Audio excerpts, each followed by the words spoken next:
turismo é um importante fator que ajuda no desenvolvimento das cidades, dos estados e dos países. Além de promover geração de emprego e renda, ele contribui para o crescimento e progresso da economia, fortalecimento da cultura e ainda proporciona melhoria na qualidade de vida das pessoas. Mas qual será o impacto social e econômico gerado pelo afroturismo? Começa agora mais um programa Negros em Foco.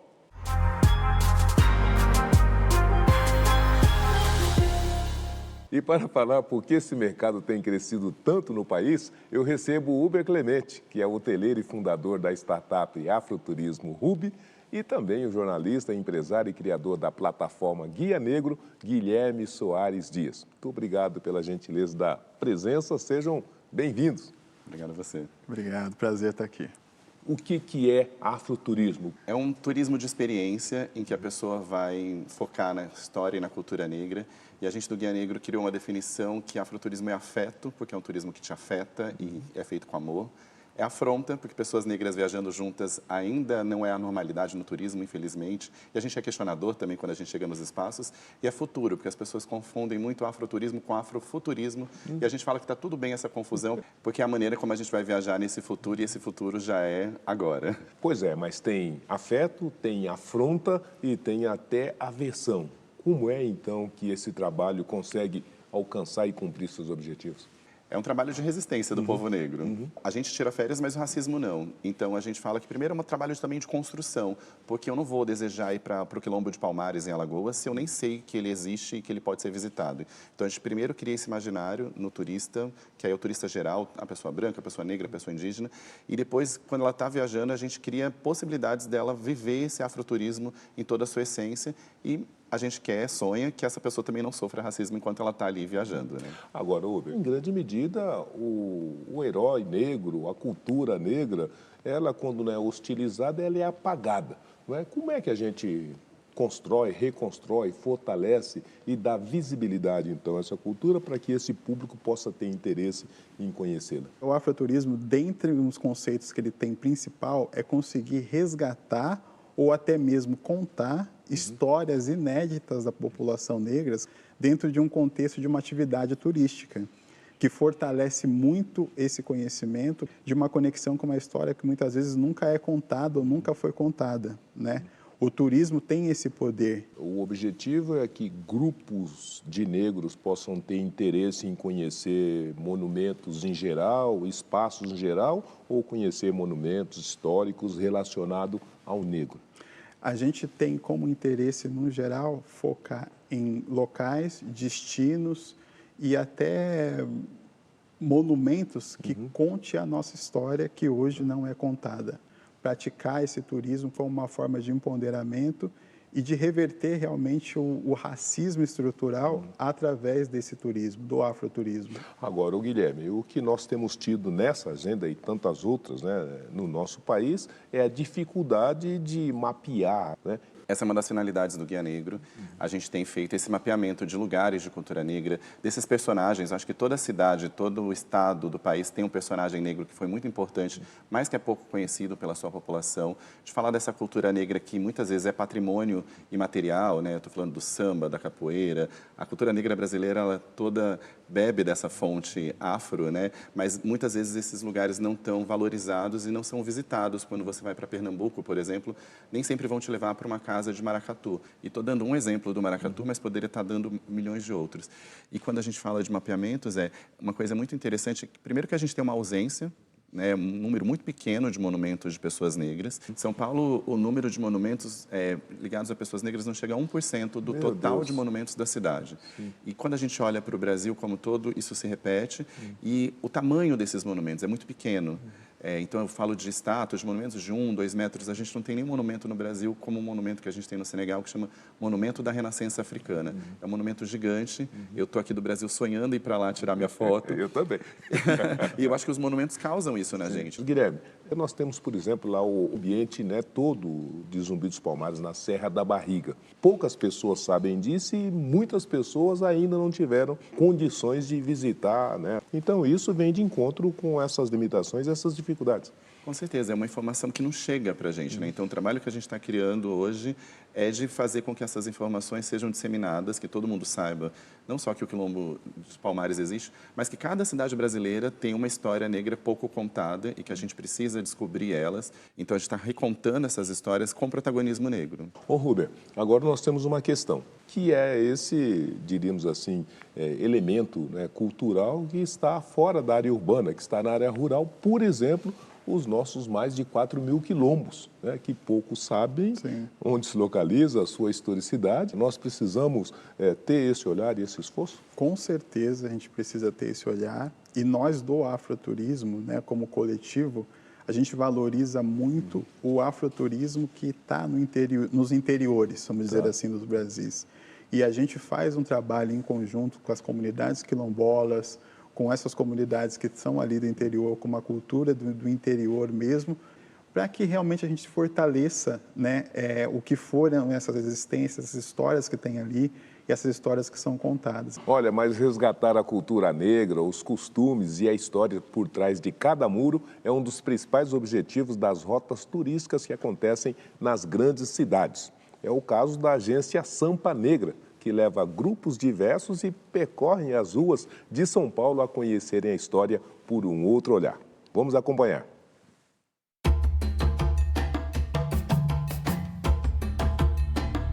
O Sampa Negra é uma iniciativa de afroturismo. Ela nasceu já há bastante tempo.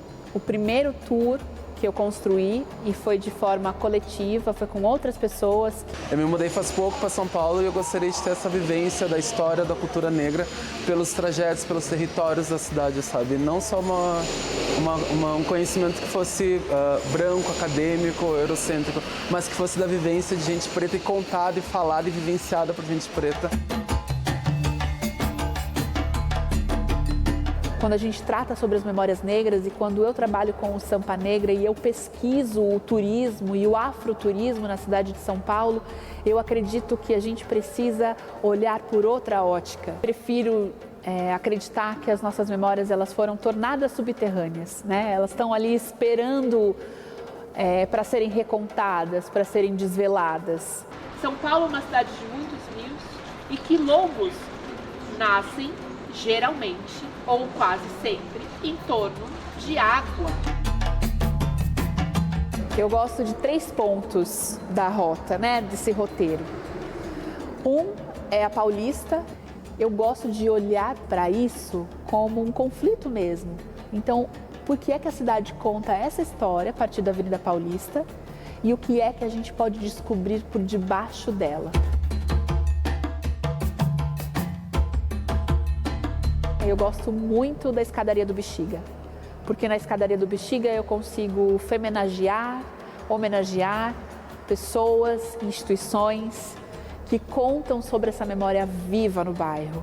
Gente que está fazendo cultura todos os dias. Então, eu entendo que esse roteiro seja importante para que as pessoas saibam qual de fato é a raiz do bairro, não somente, né, os italianos que vieram posteriormente, mas que as pessoas entendam o nosso fundamento preto. Esse passeio é muito bom porque nós começamos a divulgar, né, o nosso trabalho da Pastoral Afro aqui no bairro. Então, morar no Bexiga é isso, porque quem vem só para conhecer não quer voltar, quer ficar.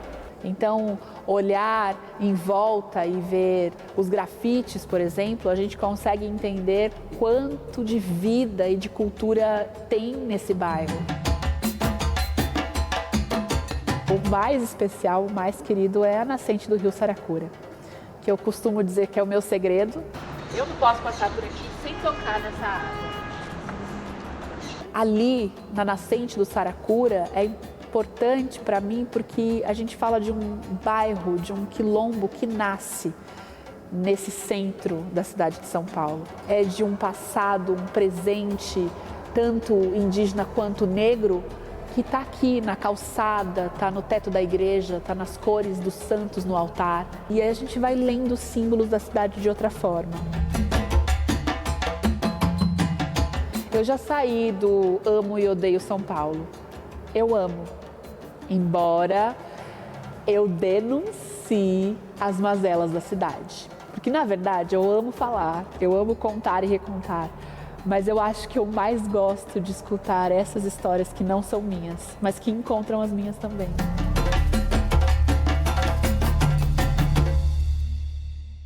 Guilherme, como é que a gente poderia dar visibilidade, né, para que todos pudessem usufruir dessa riqueza? Eu acho que a gente sempre fica acusando o algoritmo de não entregar algumas histórias para a gente. E eu brinco que a gente pode ser o nosso próprio algoritmo e fazer essa busca ativa, né? De descobrir que histórias no meu bairro, que histórias na minha cidade têm personalidades negras, que nomes de rua ou que lugares têm uma nascente de rio, né? Enfim, eu acho que essas histórias estão por todas as partes. A população negra é a maior parte da população, a gente ajudou a construir o país. Então, a gente tem história e cultura por todo lugar que a gente olhar, né?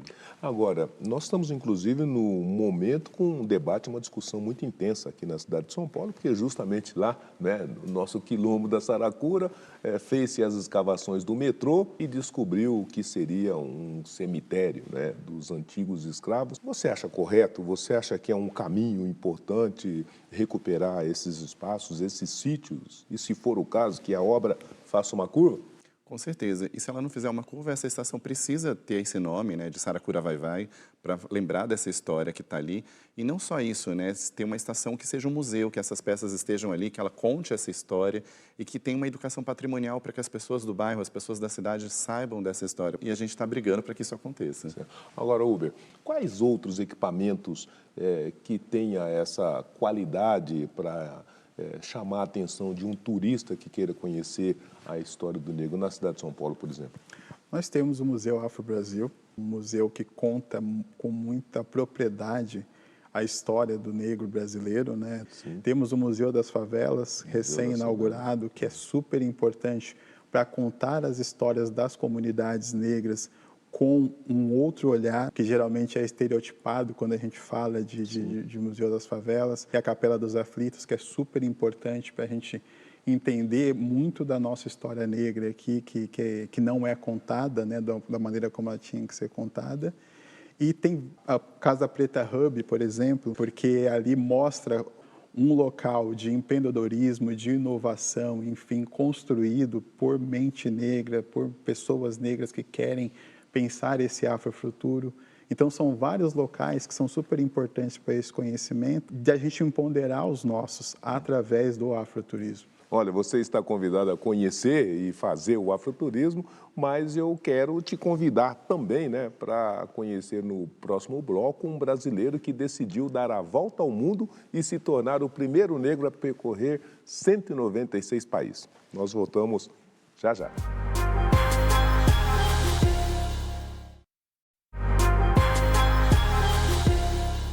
Negros em Foco já está de volta e hoje nós estamos falando sobre o afroturismo. Para você que gosta de viajar, te convidamos a conhecer mais sobre esse mercado turístico. Para falar mais sobre esse tema, eu estou recebendo aqui as presenças agradabilíssimas do empresário Guilherme Dias, criador do site Guia Negro, e o Ruber Clemente, hoteleiro e fundador da startup Afroturismo Hub. Muitas cidades têm atraído cada vez mais turistas. E que adeus negros da capital brasileira, hein? Para responder essa questão, eu convido agora a guia de turismo Bianca Daia, que idealizou o Tour Brasília Negra. Seja bem-vinda, Bianca. Tudo bem com você? Tudo ótimo, um grande prazer estar aqui com vocês hoje. E que história é essa de Tour Brasília Negra, hein? Brasília é uma cidade completamente diferente de todas as outras. Foi uma cidade planejada com essa característica do modernismo. Não encontramos prédios coloniais, calçadas feitas de paralelepípedo ou com pedras. Daí surgiu essa curiosidade, tentar identificar qual era a história negra de Brasília, já que Brasília não tem estátuas, grandes monumentos, são prédios modernistas. O que tem de negritude dentro dessa Brasília tão modernosa? A gente tem um busto do Zumbi dos Palmares, né? Mas todos os outros elementos que nós encontramos são de histórias mais contemporâneas. Dentro do arquivo público do Distrito Federal foram encontradas diversas fotografias de pessoas negras, não só erguendo prédios, que é a grande ideia que se é passada sobre negritude em Brasília, de que as pessoas negras vieram para Brasília para construir prédios.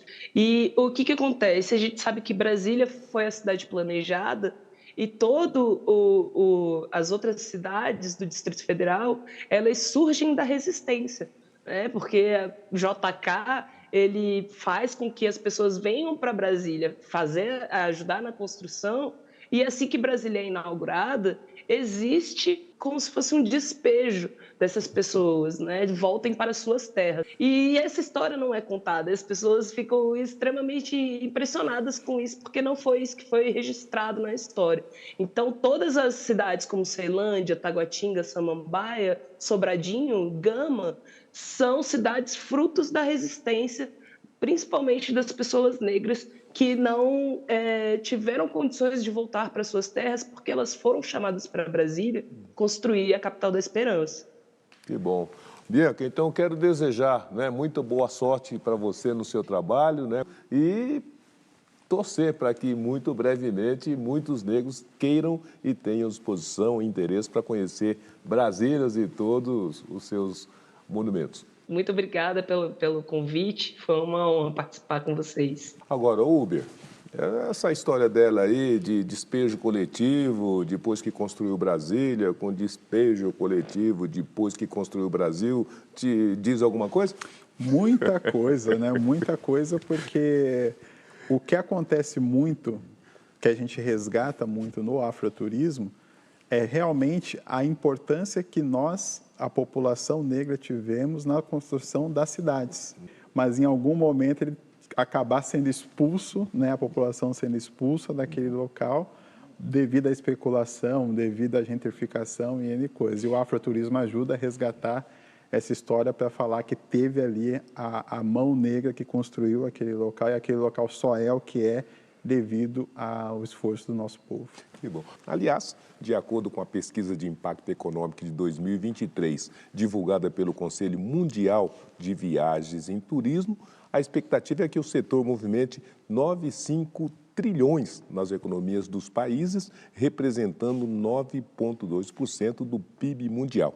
Neste ano, o setor deve também criar 24 milhões de empregos no mundo. Já na próxima década, o órgão global de turismo prevê que o setor aumentará sua contribuição para o PIB para 15,5 trilhões até 2033, representando 11,6% da economia global. Empregará ainda 430 milhões de pessoas em todo o mundo, com quase 12% da população empregada no setor. Agora eu entendi porque você inventou o afroturismo. Está explicado?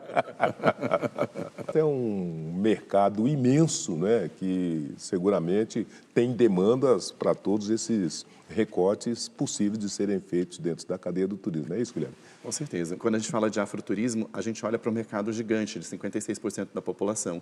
Então, eu sempre falo que afroturismo nem é o nicho do turismo. O turismo que é o subnicho do afroturismo e que também tem uma transformação, né? Então, à medida que a pessoa faz uma viagem com essas conexões da cultura, como a Bianca faz lá em Brasília, com esse conhecimento da história, da ancestralidade, ela nunca mais vai viajar para aquele turismo tradicional. Ela vai querer fazer isso sempre.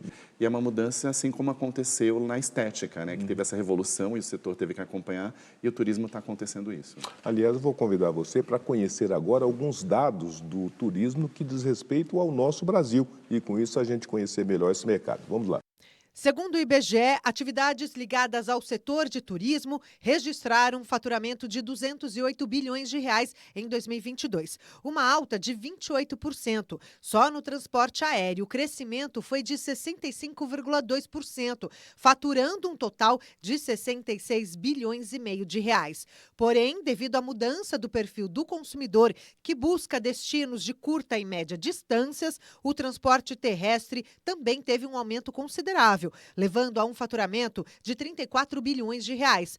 Nas áreas de hospedagem e alimentação, o crescimento foi de 23,3% e em atividades culturais e recreativas, o índice chegou a 16,7%. 208 bilhões em 2022 e uma alta de 28%. Né? Mas nem o dólar sobe tanto. Né? Diga uma coisa, como é que esses números se distribuem entre os seus usuários? Quem viaja mais aqui em São Paulo dentro do afroturismo? É o homem, é a mulher, é o jovem? Vai para onde? E de que maneira que eles vão? A gente ainda tem muito uma presença das mulheres que aderem mais ao afroturismo e a gente ainda tem esse mercado inexplorado em outras faixas, como os homens, como outras pessoas também que queiram conhecer o movimento, porque a gente ainda não consegue ter essas pessoas olhando para o afroturismo como essa possibilidade, né? E a gente estimula muito que tenha criação de empregos, que tenha representatividade em toda a cadeia do turismo, para também gerar essa inclusão dos profissionais negros, para gerar um afroturismo um pouco mais forte, com o consumo identitário, que é onde você se vê, né? Você acaba consumindo mais, você acaba se estimulando mais a praticar, né, o afroturismo. Aliás, a gente tem visto a presença negra nos mais diversos modais de transporte, né? O negro está no avião, o negro está no ônibus, o negro está no Uber, o negro está em tudo quanto é canto. Agora, a gente tem visto, como disse o Guilherme lá no começo, também as manifestações dessa intolerância, dessa discriminação. Como é que a gente vai fazer um encontro das águas entre essa negro que chega e o ambiente que... Excelente pergunta. Cada vez mais a população negra vai viajar, vai ter esses acessos. E sem o letramento devido, sem o treinamento devido, sem essa prevenção para combater o racismo, vai acontecer. Ô Guilherme, você acha que as empresas estão interessadas, estão acolhedoras a essa necessidade? Tem interesse? Elas ainda não estão como deveriam, mas quem não está perdendo dinheiro, né? A Embratur tem um dado de que a cada R$1 investido no turismo, você tem um retorno de R$5. Então, essas empresas que não estão olhando para esse público, elas estão perdendo dinheiro e vão continuar perdendo ainda mais. Uma falta de inteligência mercadológica. Com certeza. Vai perder a demanda. E eu vou acrescentar um dado ao que o Guilherme falou, que o Google fez uma pesquisa sobre o potencial de viagem para esse ano. E as classes C, D e E, na qual nós somos a maioria, é que tenha o maior potencial de viagem, de 82% dessas classes realizar essas viagens. A maioria são pessoas negras, então se você não está preparado para receber, essas pessoas negras não vão estar frequentando a sua empresa. Como se diz na gíria, né? Fica a dica. Fica a dica. Olha, mas depois de descobrir que nenhum negro havia dado volta no mundo, o Robson Jesus resolveu ser o primeiro negro a percorrer os 196 países reconhecidos pela ONU. E agora mais uma experiência incrível para a minha vida.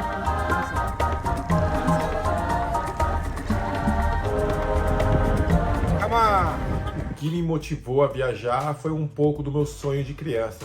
Porque eu lembro que quando eu era mais novo, na época de escola, as aulas de geografias, eu tinha um interesse, uma curiosidade muito grande. Em 2021, eu tive a oportunidade de fazer um intercâmbio nos Estados Unidos e ali eu comecei a lidar com outra língua, com outra culinária, com outra tradição. E aí eu falei, ok, eu me fiz 3 perguntas. Como viaja o mundo? Quanto custa para viajar o mundo? E quem viajou o mundo? Fui estudar um pouco. Eu peguei alguns artigos. Por exemplo, eu peguei um que mostra que países como Polônia, pouco mais de 20 anos atrás, só de você ter a pele escura, você não podia entrar na Polônia. E eu comecei a lidar com tudo isso, foi onde eu tomei a decisão, falei, ok, a partir de hoje eu serei o primeiro homem negro a visitar todos os países do mundo. E agora chegamos aqui na cidade de Essaouira, aqui no litoral de Marrocos. Uma linda cidade com lindas praias aqui, ó, e essas praias que beiram todo o Oceano Atlântico. Um corpo negro viajando é muito diferente de um corpo branco viajando. Isso não é mimimi, porque por diversas vezes eu entrei no avião onde eu era o único, ou muitas das vezes um dos poucos negros dentro do avião, e aquilo aí era um choque muito grande. Tipo, como um negro dentro do avião, como uma pessoa negra ali naquele restaurante que é predominante pessoas brancas. E isso eu venho lidando muito durante a viagem, infelizmente. Agora sim, já uniformizado, olha só, com roupa local, o primeiro dia foi bem tenso, sabe? Vou ser sincero, eu tive um choque cultural muito grande. Mas o que me motiva é isso, de começar a ocupar esses espaços e mostrar pra galera que independente de cor de pele, independente de classe social, a gente precisa estar ocupando esses espaços. Durante minha rota, sempre que possível, eu tento entrevistar pessoas negras pelos países que eu vou passando. E é bem legal porque sempre tem uma história diferente, uma história inspiradora, uma história de luta. pé de cabra. Olha isso aqui. Isso aqui é real, tá? Quando você tem um propósito, que é o meu caso, um propósito racial, um propósito social, inspirar mais pessoas, mostrar para as pessoas que independente da cor da pele, você pode alcançar seu objetivo, isso não tem preço.